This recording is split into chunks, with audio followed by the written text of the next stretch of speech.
I've dealt with lots of people who have anxiety disorders, And one thing about people who have anxiety disorders is they are not mysterious to me.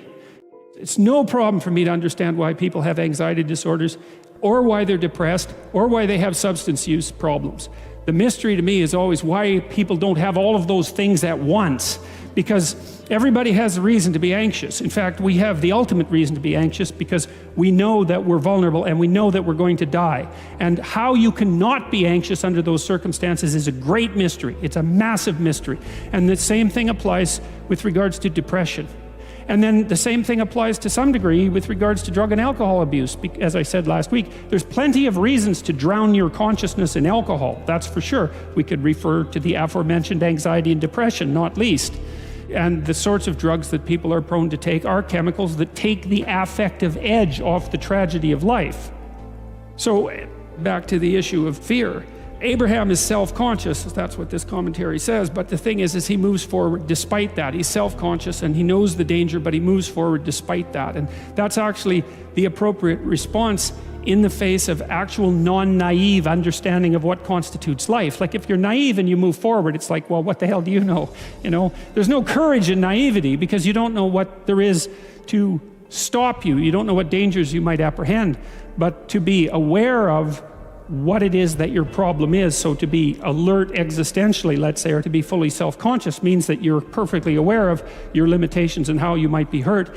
And then to make the decision to move forward into the unknown and the land of the stranger. Anyways, I would say that's one of the secrets to a good life. And I can say that really without fear of contradiction, I would say, because the clinical literature on this is very, very, very clear. What you do with people who are afraid, and to some degree depressed, but certainly anxious, is you lay out what they're anxious about, first of all, in detail. What is it that you're afraid of? What might happen? And then you decompose it into small problems, hypothetically manageable problems, and then you have the person expose themselves to the thing that they're afraid of, and what happens isn't that they get less afraid. That isn't what the clinical literature indicates exactly.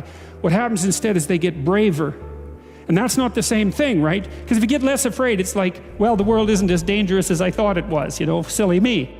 If you get braver, that's not what happens. What happens is, yeah, the damn world's just as dangerous as I thought, or maybe it's even more dangerous than I thought, but it turns out that there's something in me that responds to taking that on as a voluntary challenge and grows and thrives as a consequence. And there's no doubt about this. Even the psychophysiological findings are quite clear. If you impose a stressor on two groups of people, and on one group the stressor is imposed involuntarily, and on the other group the stressor is picked up voluntarily, the people who pick up the stressor voluntarily use a whole different psychophysiological system to deal with it. They use the system that's associated with approach and challenge, and not the system that's associated with defensive aggression and withdrawal. And the system that is associated with challenge is much more associated with positive emotion and much less associated with negative emotion. It's also much less hard on you because the defensive posturing system, the prey animal system, man, when that thing kicks in, all systems are go for you, The pedal's pushed down to the metal and the brakes are on. You're using future resources that you could be storing for future time right now in the present to ready yourself for emergency. So there's nothing simple or trivial at all about the idea of being called to move forthrightly forward into the strange and the unknown. And there's a real adventure that's associated with that, right? So that's an exciting thing, which is part of the reason why people travel. And then also to see yourself as the sort of creature that can do that, is willing to do that on a habitual basis, is also the right kind of tonic for, I hate this word, for your self-esteem. Because the self-esteem has nothing to do with feeling good about yourself. As I already mentioned, there isn't necessarily a reason why a priori you should just feel good about yourself. But if you can view yourself acting in a courageous and forthright manner and encountering the world and trying to improve your lot and taking risks, in a non-naive way, well, then you have something that you can comfort yourself with at night when you're wondering what the whole damn point is of your futile and miserable life.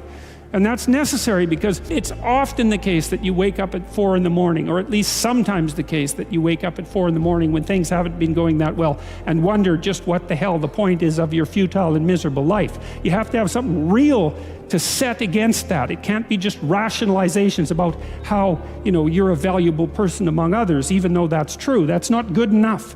You need something that's more realistic to set against that. And observing courage in yourself is definitely one of the things that can help you sleep soundly at night when things are destabilized a little bit around you.